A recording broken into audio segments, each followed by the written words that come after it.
ऐसी खबर आई जिसका इंतजार लोग 17 सालों से कर रहे थे। 2008 में जो मुंबई में अटैक हुआ था 26/11 का, उसे लेकर के तहव्वुर राणा पर सुनवाई हुई और तहव्वुर राणा को एनआईए कोर्ट ने 18 दिन की कस्टडी पर भेज दिया है। अब एनआईए की कस्टडी में भेज दिया गया है।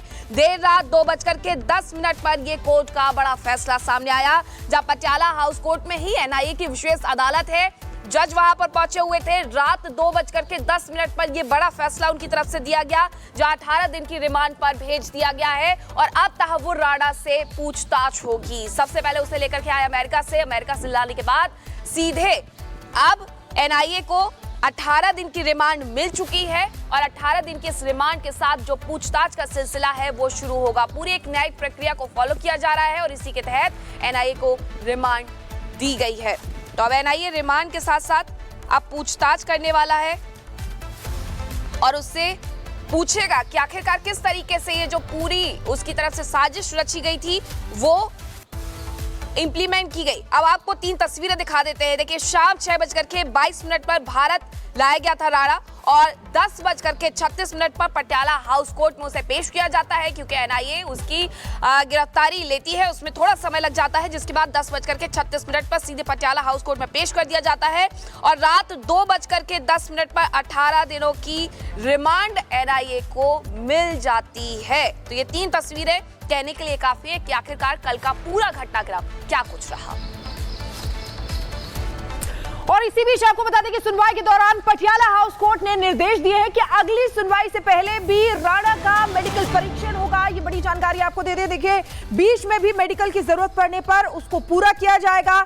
आगे भी राणा को फिजिकली कोर्ट में पेश किया जाएगा। तो देखिए, सुनवाई हुई थी और सुनवाई के दौरान पटियाला हाउस कोर्ट में सुनवाई हुई थी, जिसके दौरान निर्देश दिए गए हैं कि अगली पेशी से पहले भी राणा का मेडिकल टेस्ट होंगे और बीच में भी अगर जरूरत पड़ती है मेडिकल करवाने की तो उसको भी पूरा किया जाएगा। आगे भी राणा को फिजिकली ही कोर्ट में पेश होना होगा। ये बड़ी जानकारी आपको दे देखिए, कल जब तहव्वुर राणा भारत की जमीन पर उतरा था, अब उसके एक एक गुनाहों का हिसाब चुकता किया जाएगा। जिस तरीके से मासूमों की जान उसने ली थी, मुंबई को दहलाया था, उसका एक एक हिसाब उससे लिया जाएगा। और कल सुनवाई हुई थी। सुनवाई के दौरान पटियाला हाउस कोर्ट ने ये निर्देश दिए हैं कि अब अगली पेशी जब भी होगी तब फिर एक बार फिर से राणा का मेडिकल होगा और वहीं बीच में भी अगर जरूरत पड़ती है तो मेडिकल कराया जाएगा। तो बड़ी खबर आपको बता रहे हैं। देखिए किस तरीके से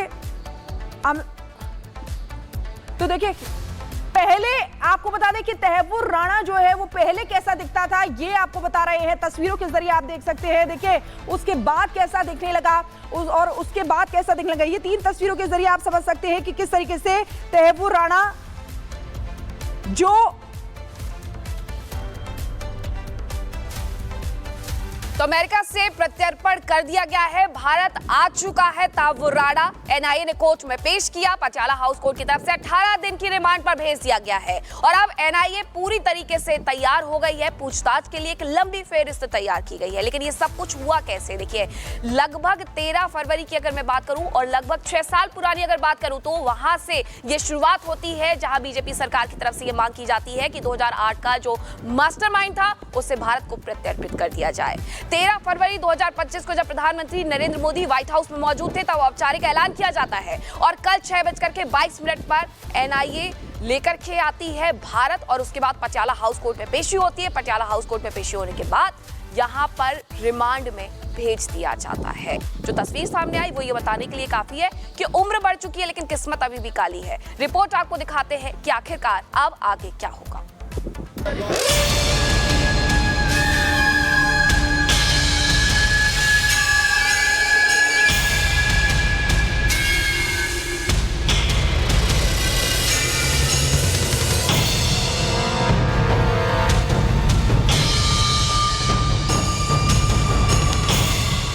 वो एनआईए का जो दफ्तर है वहां पर तहव्वुर राणा जो है वो दाखिल हो रहा है। 18 दिन की पुलिस कस्टडी जो है वो तहव्वुर राणा की मिली है और सुरक्षा घेरा और गाड़ियों का काफिला। ये तस्वीरें देर रात करीब 2:30 बजे की हैं, जब आतंकी तहव्वुर राणा को पटियाला हाउस कोर्ट से एनआईए हेडक्वार्टर ले जाया जा रहा था। देश की मीडिया 26/11 के गुनहगार के पीछे पड़ी थी, क्योंकि पूरा देश राणा के खिलाफ कानूनी कार्रवाई की जानकारी के इंतजार में था, जिसकी सुनवाई पटियाला हाउस कोर्ट में कई घंटे तक चली। तभी करीब 2:10 पर बड़ी खबर आई। खबर एनआईए को मिली तहव्वुर राणा की कस्टडी की थी। पटियाला हाउस कोर्ट ने राणा को 18 दिन की एनआईए कस्टडी में भेजने का आदेश दिया।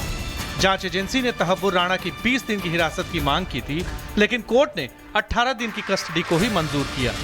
इसके बाद कड़ी सुरक्षा में तहव्वुर राणा को कोर्ट से एनआईए मुख्यालय ले जाया गया और अब वो एनआईए का जो दफ्तर है वहां पर तैबूर राणा जो है वो दाखिल हो रहा है। 18 दिन की पुलिस कस्टडी जो है वो तैबूर राणा की मिली है और एनआईए की टीम प्रॉपर सिक्योरिटी के साथ तैबूर राणा को अब एनआईए दफ्तर लेकर पहुंची और तस्वीरें मैं आपको दिखा रहा हूं। जो तैबूर राणा को लेकर मार्क्समैन की स्पेशलाइज्ड गाड़ी थी, बुलेट प्रूफ गाड़ी थी, वो इस समय एनआईए हेडक्वार्टर में दाखिल हो चुकी है। कोर्ट ने यह भी निर्देश दिए कि हिरासत में लेने से पहले और अगली तारीख पर पेश होने से पहले मेडिकल टेस्ट होंगे। बीच में जो भी मेडिकल आवश्यकताएं होंगी उसे पूरा किया जाएगा। साथ ही आने वाले समय में तहव्वुर राणा को फिजिकली कोर्ट में पेश भी किया जाएगा। एनआईए ने 20 दिन की पुलिस कस्टडी मांगी थी। कोर्ट ने 18 दिन की कस्टडी दी है इन्वेस्टिगेशन के लिए और ये डायरेक्ट किया है कि कस्टडी में लेने से पहले और अगली डेट पे प्रोडक्शन से पहले भी कॉम्प्रिहेंसिव मेडिकल टेस्ट होंगे और बीच में जो भी उनकी मेडिकल रिक्वायरमेंट्स हैं उनको ध्यान में रखें। तहव्वुर राणा पाकिस्तान के खिलाफ खुद में एक जिंदा सबूत की तरह है, इसलिए तहव्वुर के लिए मल्टीलेयर सिक्योरिटी का इंतजाम भी किया गया। पालम एयरपोर्ट से पटियाला हाउस कोर्ट और फिर कोर्ट से एनआईए मुख्यालय तक राणा बुलेट प्रूफ गाड़ी में ही लाया गया। ये तस्वीरें आप देख रहे हैं कि जो तैबूर राणा को अब यहाँ पर एनआईए हेडक्वार्टर लाया गया। देखिए सबसे आगे दिल्ली पुलिस की जो ट्रैफिक यूनिट है स्कॉट करती हुई आई है, तमाम सीनियर ऑफिसर्स पीछे गाड़ी में मौजूद है और ये वो मार्क्समैन गाड़ी है। देखिए इसी के अंदर तैबूर राणा है और अब वो एनआईए का जो दफ्तर है वहां पर तैबूर राणा जो है वो दाखिल हो रहा है। 18 दिन की पुलिस कस्टडी जो है वो तैबूर राणा की मिली है। और मुंबई के ताज होटल की रेकी से लेकर अपने दोस्त और आतंकी डेविड कोलमैन हेडली को मुंबई हमले से पहले एक एक जानकारी मुहैया कराने वाला तहव्वुर राणा अब 18 दिनों तक एनआईए कस्टडी में रहेगा और एनआईए उन तमाम सवालों के जवाब खंगालेगी जिसकी लिस्ट लंबे समय से तैयार है। Bureau report, Republic Bharat.